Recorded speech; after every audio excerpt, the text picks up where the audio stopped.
Hello, today we'll look at this SLR camera, the Canon EOS 1000F. This is from a series of several cameras. The base model was the EOS 1000.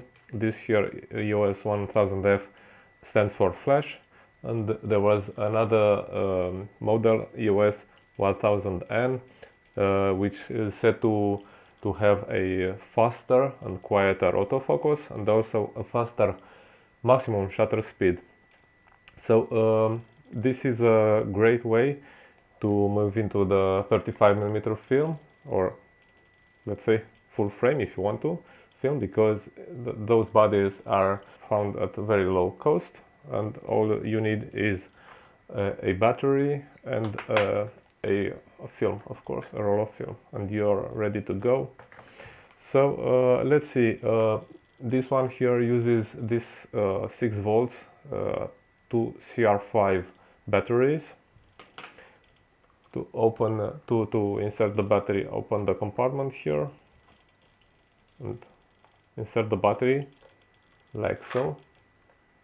Okay, make sure you properly close, and let's see, now it's unlocked, so it's closed, it's shut down.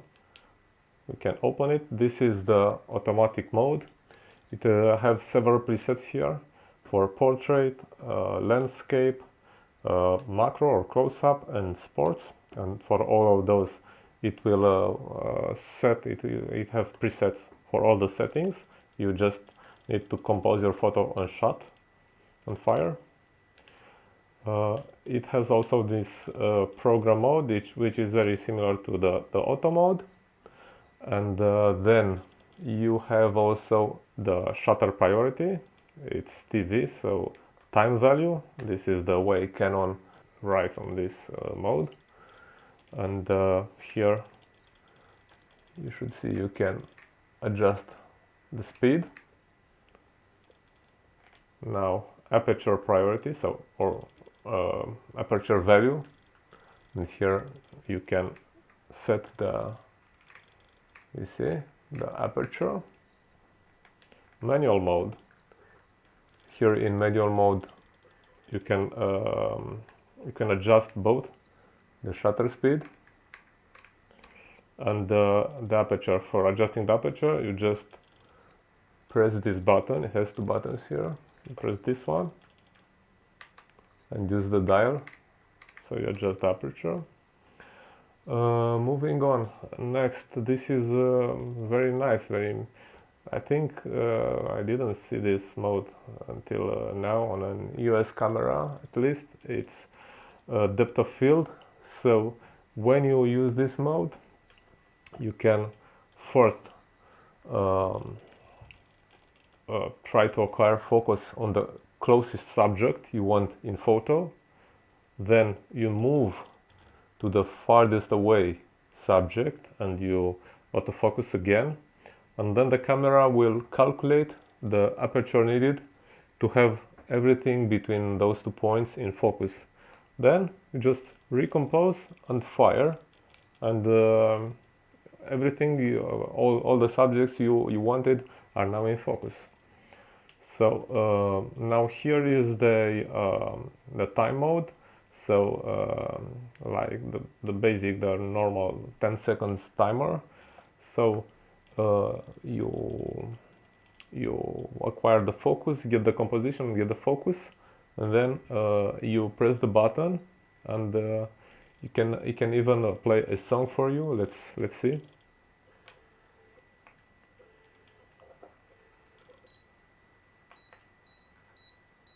So now it's a beeper.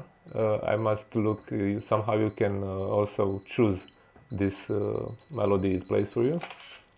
Right, it's fired.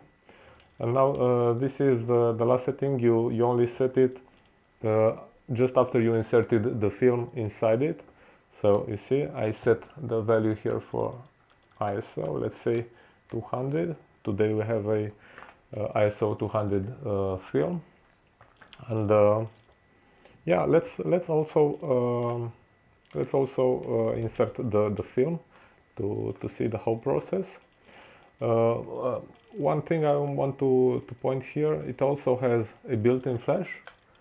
It's quite handy and quite powerful, and of course you can mount an external flash on the hot shoe.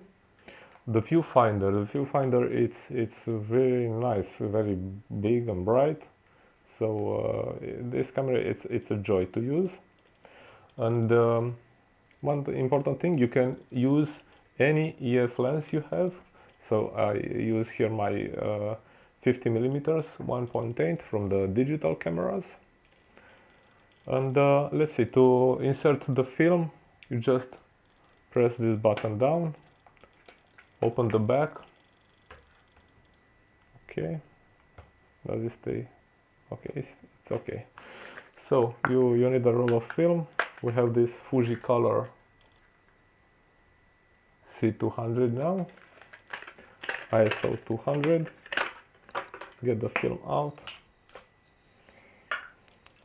Inside the camera, it also lets you know, it shows you here, I don't know if you can see it, that you have to put the roll of film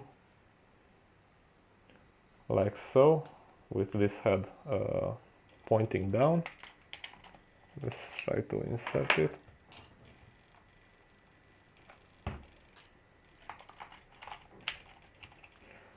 Okay, and after you've put the film here, you need to pull out a piece of it until it reaches this, you should see here, an orange dot.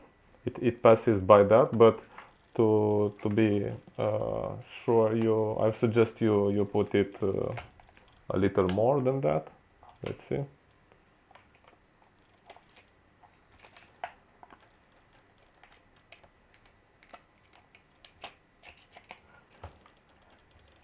Okay, now we can close the back.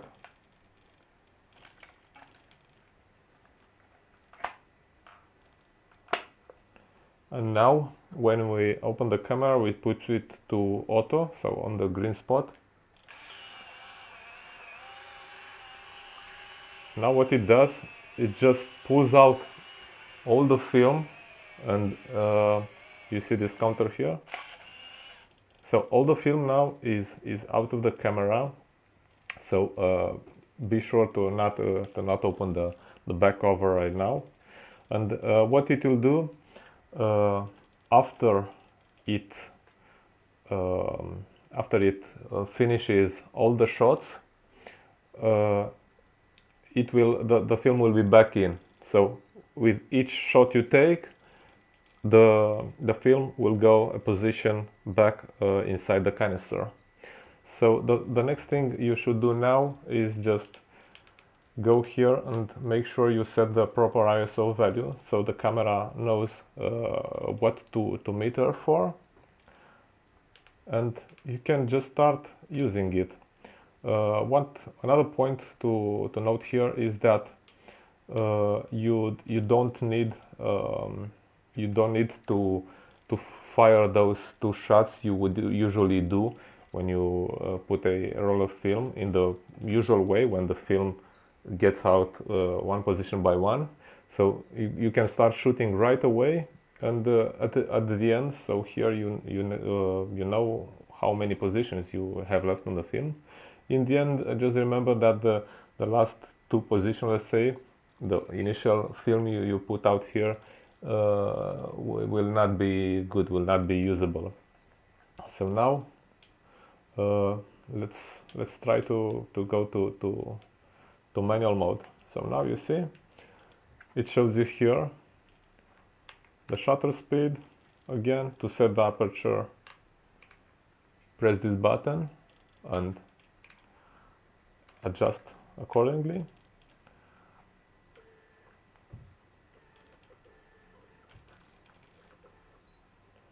It will let you know here if the exposure is right, or is underexposed or overexposed.